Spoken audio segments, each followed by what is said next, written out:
fijar que la gente me observa y se pone a criticar. Si estoy sentado esperando un carrito, parece muy normal y de nuevo hacen lo mismo. Si se trata de dinero, tienes que opinar. Y si no lo tienes, te van a apartar. Pareciera que nadie tiene Sangre en el diván. El extraordinario caso del Dr. Chirinos. Bellice Pacheco. Editorial Planeta. Enseguida nos fuimos a Londres porque yo no aguantaba la presión. La cantidad de actividades que tenía aquí, además de mi vocación por los posgrados. Fui a estudiar al centro más importante del mundo, Maudsley, Hospital Psiquiátrico, que a su vez es la unidad del Instituto Nacional de Psiquiatría de Londres, y era el más prestigioso.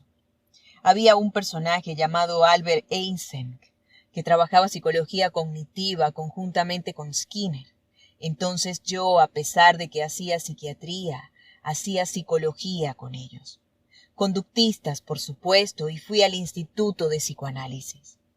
Esta anécdota es interesante. Hay una famosa plaza llamada Russell Square, porque además yo estudiaba neurología por las noches. Pupi se puso a estudiar idiomas porque por mala suerte le exigían equivalencia de pregrado y ella se negó a hacerlo. En cambio yo tenía muchas actividades.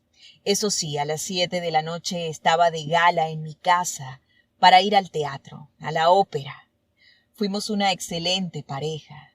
En Londres estuvimos unos 3 o 4 años.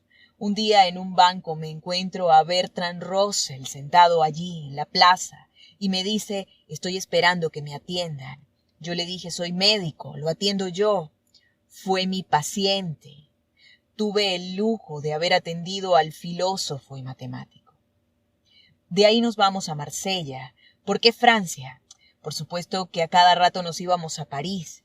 Una de mi complacencia es que estando allí Ricardo Cort, papá de Pupi, me dijo, nunca pensé, doctor Chirinos, que mi hija iba a ser tan feliz con usted.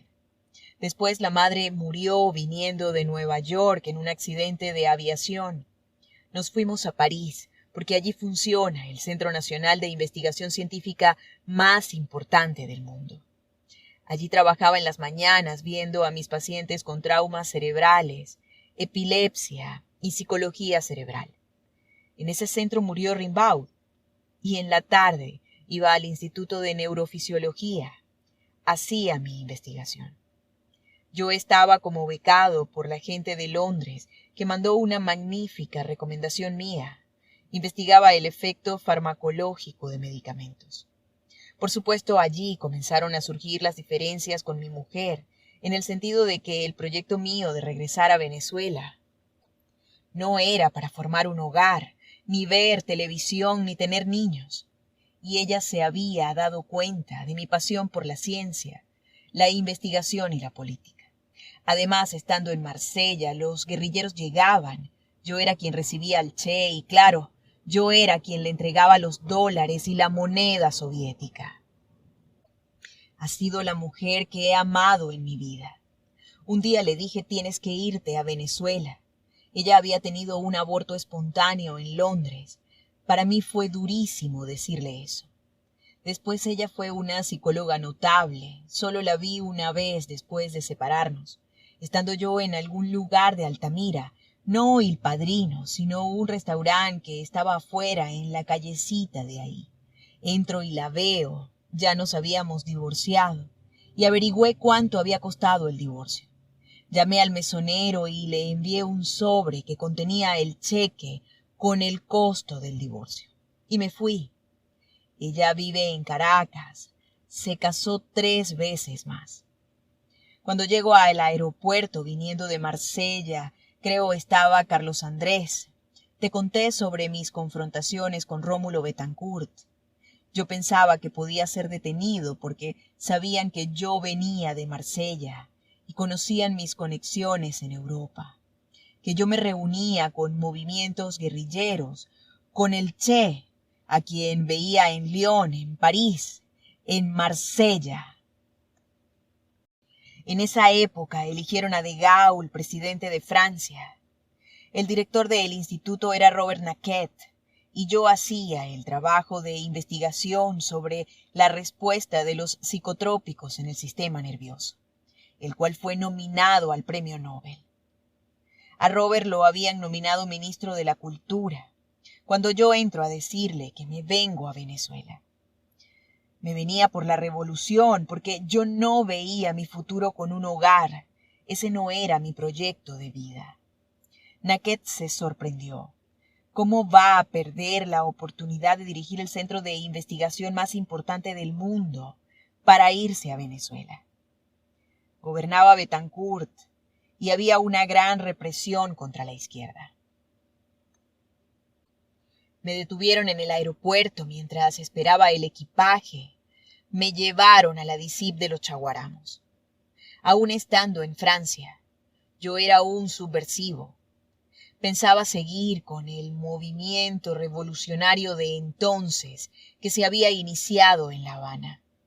Poco tiempo estuve detenido. Estando preso, el jefe de la DICIP me llevaba al Tamanaco y vi unos carnavales. A los pocos días hubo una manifestación con Bianco, profesores, estudiantes de psicología, un poco de gente de medicina y me liberaron. Yo tuve 2 enfrentamientos serios con Rómulo Betancourt.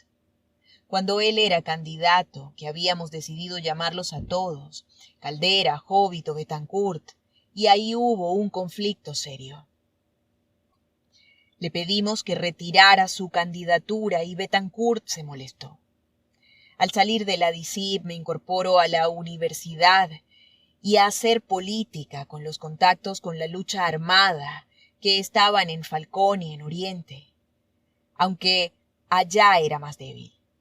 Yo era profesor, tenía una actividad política muy intensa, incluso llegué a viajar a La Habana a hablar con el Che. Me compré una finca para que el Che viviera allí. Cuando Douglas Bravo y yo estuvimos presos, él inventó que yo iba a ser Fidel Castro y él, el Che Guevara. Pero yo no creía ni en su proyecto de fuga, ni en el proyecto guerrillero ese.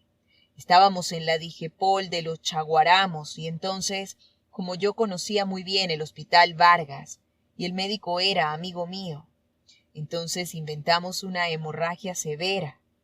Yo le hice el planito del hospital. Eso sirvió más tarde para que Teodoro se fugara después de tomar sangre y vomitarla. Esa idea la inventé yo. Entonces a Douglas lo llevaron al Vargas y se fugó. Lo sacó su esposa. Al regreso de Marsella, acepté la dirección de la Escuela de Psicología. Daba clases y fundé el Departamento de Psicología Clínica y las menciones industrial, escolar, orientación y clínica. Sangre en el diván. El extraordinario caso del Dr. Chirinos. Ibellice Pacheco. Editorial Planeta.